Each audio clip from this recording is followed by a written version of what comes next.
ही ओढ किंवा हुरहुर डॉक्टर विराज सामंतना वाटते की श्रीरंग रानडेला?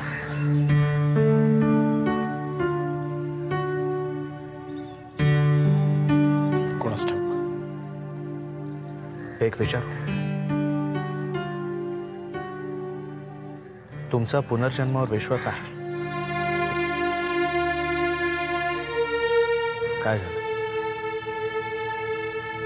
गेले काही दिवस हाच प्रश्न मी स्वतःला अनेकदा विचारलाय मिस्टर शास्त्री. मग काय मिळालं तुम्हाला उत्तर? मला डॉक्टर विराज सामंतला की श्रीरंग रानडेला? म्हणजे मला मिळालेलं उत्तर डॉक्टर विराज सामंत स्वीकारू शकत नाहीत, आणि ते नाही स्वीकारलं तर श्रीरंग रानडेला अस्तित्वच उरत नाही.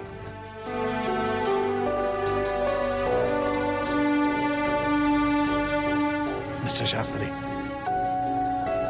हे सगळं खरंच खूप कन्फ्युजिंग आहे. माझा पुनर्जन्मावर विश्वास असेल किंवा नसेल, पण एकाच व्यक्तीमध्ये दोन किंवा त्यापेक्षा जास्त व्यक्तिमत्व दडलेली असू शकतात, या गोष्टीवर माझा ठाम विश्वास आहे.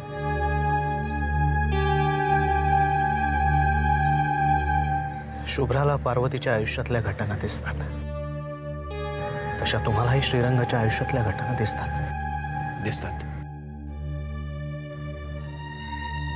काही घटना दिसतात, पण वसईच्या वाड्याशी संबंधित असलेल्या, पार्वतीशी संबंधित असलेल्या, महादेवशी संबंधित असलेल्या सुद्धा. पार्वतीला श्रीरंग दिसतो, महादेव दिसतो. श्रीरंगला पार्वती दिसते, महादेव दिसतो. मग माझं काय? माझ्यातल्या महादेवला कुणीच का दिसत नाही? काहीच का आठवत नाही? खूप गोंधळून गेलोय doctor. Don't get excited mister Shastri. मी मगाशीच तुम्हाला म्हणालो, हे सगळं खूप कन्फ्युजिंग आहे. तुम्हाला काहीच आठवत नाहीये म्हणून तुम्ही कन्फ्युज्ड आहात. मला थोडंसंच आठवतंय किंवा दिसतंय म्हणून मी कन्फ्युज्ड आहे. पण एक सांगू मिस्टर शास्त्री, तुम्हाला काहीच आठवत नाहीये हे खूप चांगलं आहे. कारण अर्धवट ज्ञान असण्यापेक्षा अज्ञानी असणं खूप सुखावह आहे.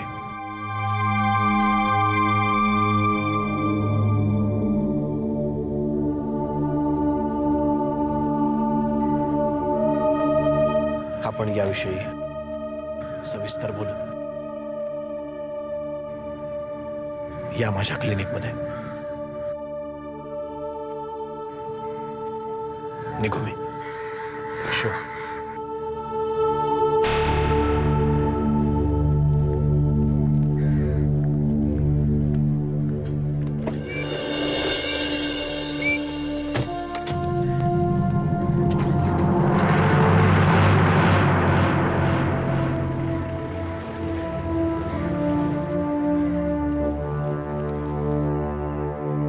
कारण अर्धवट ज्ञान असण्यापेक्षा अज्ञानी असणं खूप सुखावह आहे.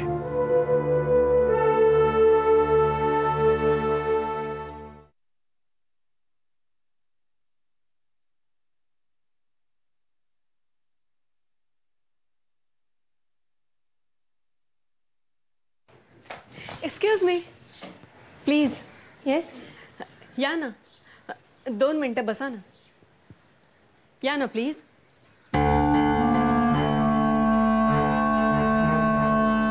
बसा ना. तुम्ही नेहमी येता लायब्ररीत? हो, पण माफ करा, आपला परिचय नाहीये. मी पुण्यातच राहते. तुम्ही मिसेस बर्वे ना? मूकबधिरांना शिकवता ना? हो. आमच्या ओळखीचे शास्त्री म्हणून आहेत. ते मुंबईहून तुमच्याकडे येतात शिकायला. येत होते. म्हणजे आता येत नाहीत. मी त्यांची शिकवणी बंद केली. का? वाईट वाटून घेऊ नका, पण मला त्यांच्या मुलाचा आलेला अनुभव फारसा चांगला नव्हता. चांगला नाही म्हणजे? काय केलं प्रथमेशने? हे बघा, मी मूकबधिरांना शिकवते, डोक्यानं अधू असणाऱ्यांना नाही. मी प्रथमेशला चांगलं ओळखते. तो मूकबधिरच आहे.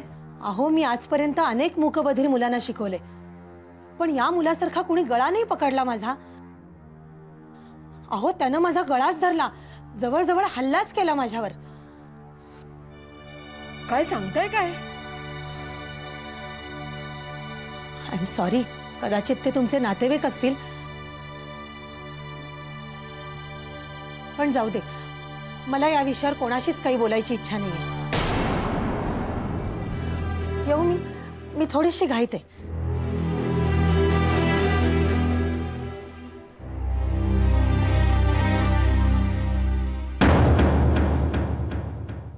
हॅलो, हा माझा नवीन नंबर आहे, सेव्ह करून ठेव. आणि साहेब पण परत मुंबईत आलेत. हा, पण याची खबर या कानाची त्या कानाला कळता कामा नये. अभिमान पण आलाय.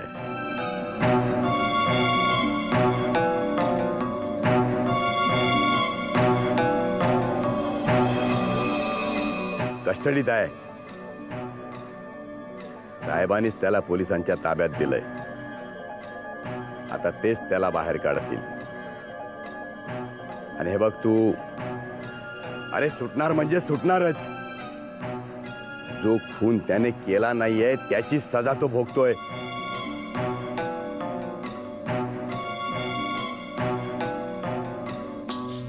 आता सगळं व्यवस्थित होईल. म्हणतात ना, त्याच्या दरबारात वेळ लागतो, पण न्याय मिळतोच मिळतो. एकदा अभिमानने त्या बाईला ओळखू दे, मग बघ हा परमेश्वर काय काय करतो ते. अरे, विठ्ठलाच्या मंदिरात जाऊन 108 वेळा घंटा बडवून आलोय. त्याला साकडं घातलंय. माझ्या अभिमानला यातून बाहेर काढ, मग त्या बाईला कसा आत पाठवायचा ते मी बघतोच. हा, चल फोन ठेवतो मी.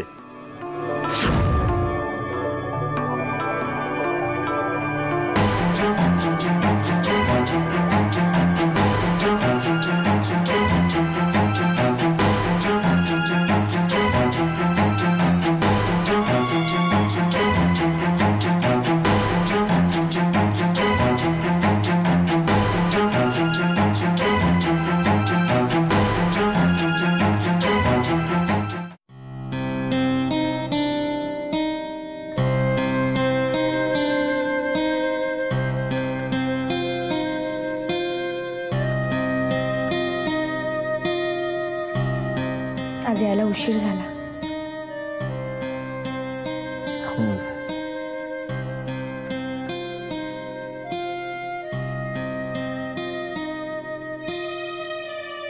स्वप्नीलची मीटिंग कॅन्सल केली. काही अचानक ठरलं का? हो, एक मीटिंग अचानक ठरली. पण मी स्वप्नील बरोबर निरोप पाठवला होता. नाही, मला काही नाही वाटलं.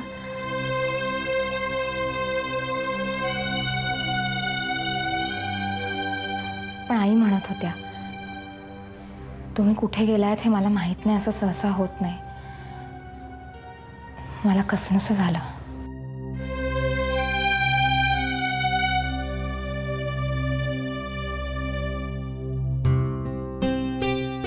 असं पुन्हा नाही होणार.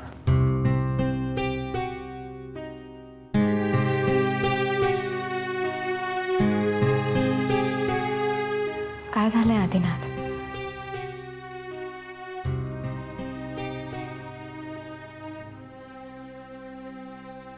काय नाही. कुठली मीटिंग ठरली अचानक?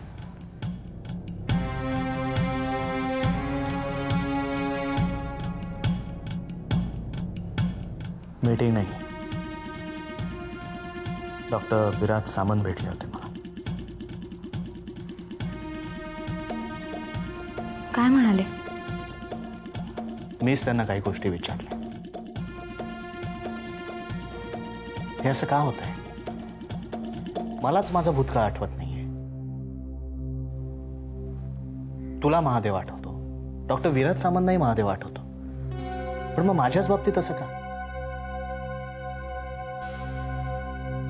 असं तर नाहीये ना? तुला दिसणारा महादेव महादेवच असेल, पण तो मी नसेल. असं कसं होऊ शकतं आदिनाथ? असं होतंय शुभ्रा, असं होतंय. भूतकाळ कानावर पडून माहीत असणं वेगळं आणि तो जगणं वेगळं. मला महादेव, पार्वती, श्रीरंगात या फक्त कथा ऐकायच्या नाहीये, मला ते जगायचे. जर मी खरंच महादेव असेन तर, आणि जर नसेन तर. आदिनाथ,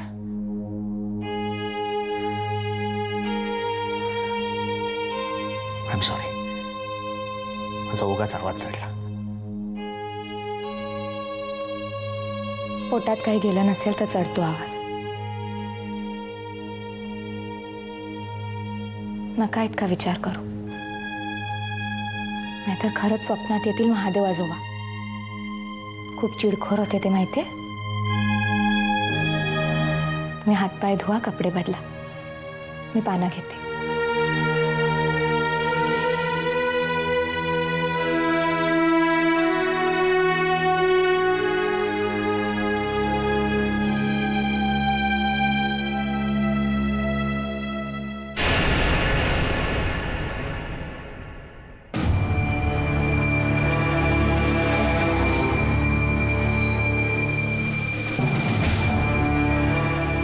काय कसं वाटतंय अभिमानराव सरंजामे?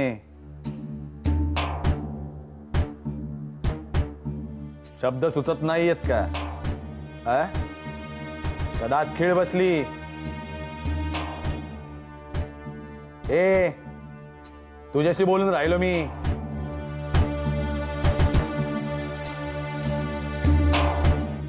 शिळोप्याच्या गप्पा मारण्यात इंटरेस्ट नाही आहे मला.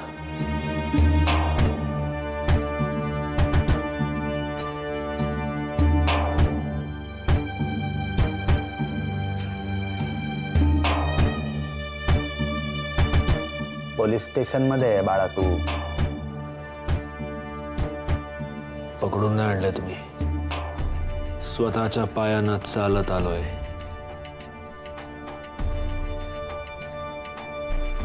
लई माज आहे नाही का तुला? हो आहे. उतरवीर, सगळा उतरवीर. उतरवाच.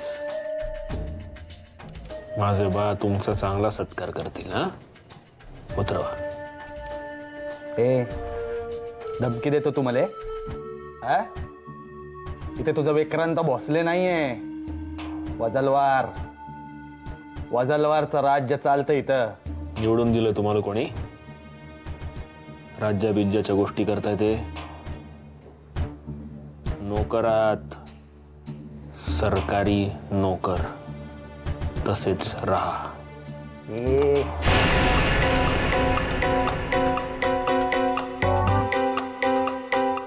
चामडी सोलवटून टाकीन.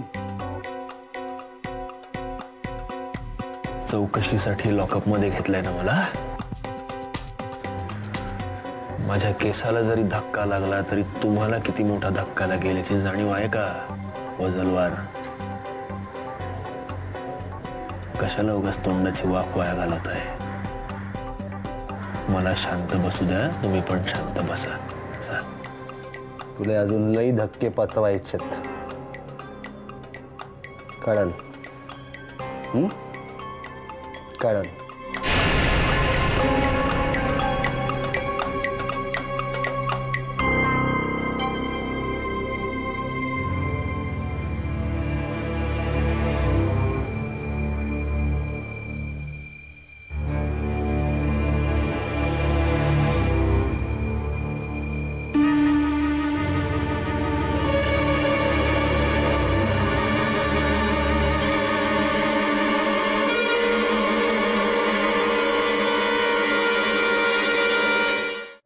विराज बोलतोय.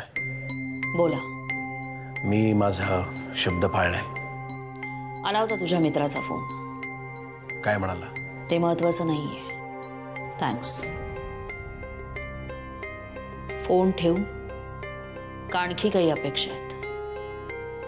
नाही म्हणजे आपण एकमेकांवर उपकार करायची स्पर्धा नाही लावलेली.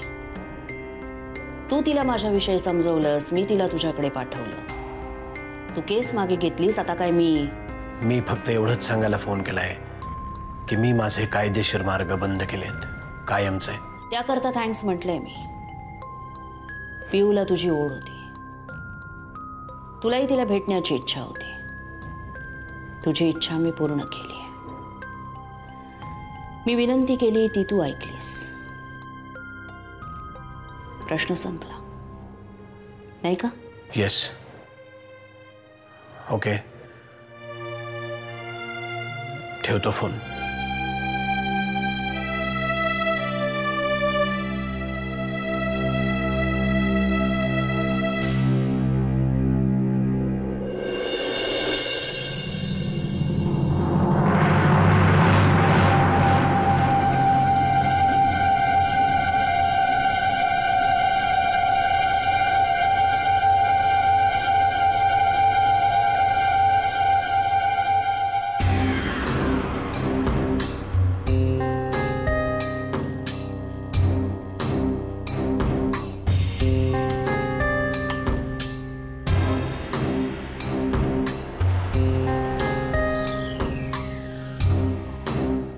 आपण सुरुवात करूया.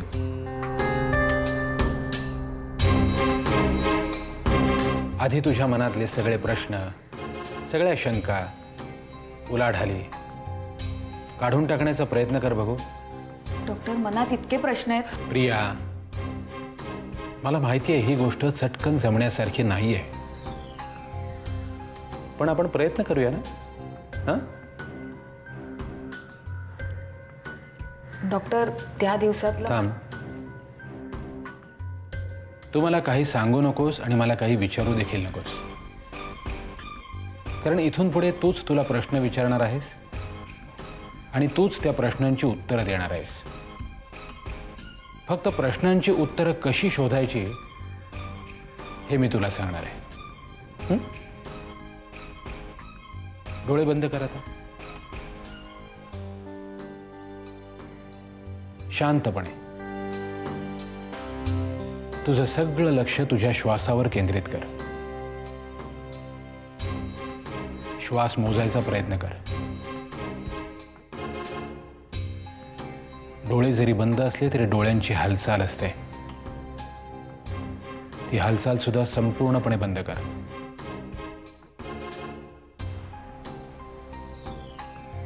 प्रिया, आता तुला मी जे काही सांगणार आहे, मी जे काही बोलणार आहे तेवढंच फक्त ऐकू येणार आहे.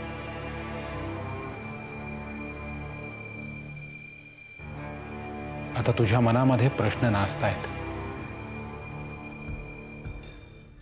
सारखे सारखे तुला त्रास द्यायचा प्रयत्न करतायत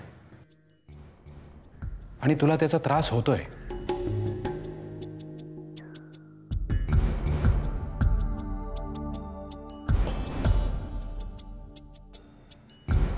प्रिया, आता तुझ्या मनातला एक एक प्रश्न नाहीसा होतोय, निघून जातोय. या क्षणी तुझ्या मनामध्ये काहीही नाहीये. आत्ता या क्षणी तुला समोर काहीतरी दिसतंय. एक धुरकट पांढरा पडदा दिसतोय.